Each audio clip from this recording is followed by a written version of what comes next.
jiif caaqil gaboobe nuux ridaash oo ka mid ah salaadiinta gobolka Awdal gaar ahaan deegaanka Simoodi ayaa ka hadlay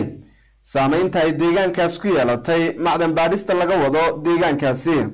waxaanu sheegay in dadka degan deegaanka buurta Simoodi ay haysato dhibaatooyin soo wajahay kuwaas oo ay ka mid yihiin ilaa 7 qof oo ay xanuunan la soo dirseen oo mid ka mid ahina uu geeriyooday magacaygu aan ku bilaabay oo ah jiif caaqil gaboobe nuux ridaash afqalooxshe magacaygu in ka soo jeeda deegaanka Simoodi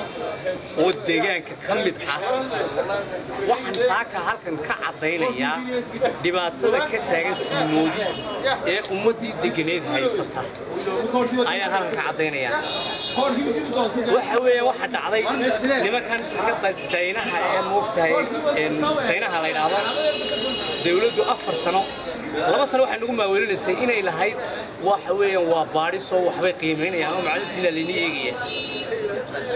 labadii sano ee dambana lacagtii ku qaadatay waxay yiraahdeen waa subag ilaahay keenay ee ku dhaganaadii waxa maanta ka dhacday in walaalayaal 7 qof ay mid dhimasho yahay 6 raadiyo active-kii googooyay xukuumadda waan u nimidna waana kala hadalnay waxaan nidhi war soo eego indhiina ku soo arka dhibaatada meesha naga haysata soo eego indhiina ku arkanay madaxdan u nimidna sarsare waliba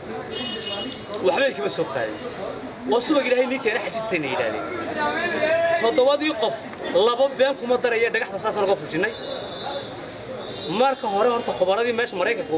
khabaro xajista Mareykan oo u dhaxaysay dawladda iyo Chinaha khabaradii waxay soo saartay 7 xanuun laga qaadayo baash 7 xanuun 3 kamidii way ku dhaceen deegaankii walaalayaal Twitter-kana waad keegi kartaa meel walba ku jirta warbixintaas waa 7 xanuun kow 3 nagu dhacay waa dhalmalaan dumarkii oo 4 sano nin kaalo siyo kii moogtay santis dowladda ay u sameeyeen kow waa dhalmalaan laba waxa weeye waa curiyaan amba ilaaha ka curiyaamo qofku ambaha ka curiyaamo de lixaadkiisu baa kago 3 iyo qofkii oo moogtay haduu qaybta warshadaha ag maro beerkii oo go'aan ma tagayade waanu haynaa aniga in adeerkay runa ayaa beerkii ma tagay sidoo kale caaqilkan ka soo jeeda deegaanka buurta Simoodi ayaa sheegay in dhibaatada buurtan ay hore walaac uga muujiyeen khubaro ay keentay dawladda Maxamed Siyaad Barre hase yeeshee xukuumaddan uu hogaamiyo madaxweyne Axmed Silaanyo ay amartay in macdan baadhis laga sameeyo waxaana hadaladiisii ka mid ahaa 1973 ayuu ruush uu soo diray Siyaad Barre ruush qolaa in ruushay wuxuu geeyay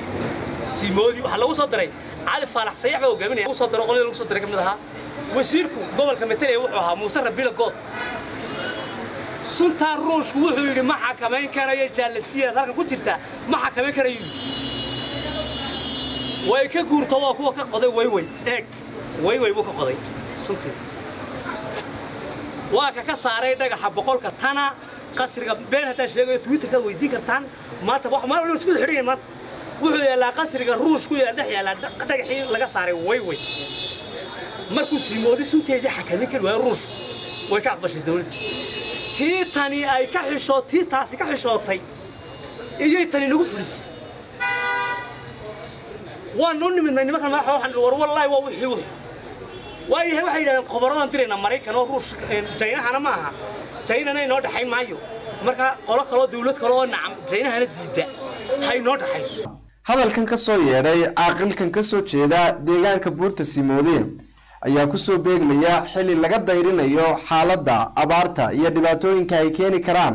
macdan baadhista laga wado deegaankaasi wasiirka wasaaradda macdanta Somaliland Xuseen Cabdi Ducaale waanu isku daynay inaan wax ka weydiino cabashadaasi ayaa ka gaabsaday Khalid Bulshaawi Space Channel TV Hargeysa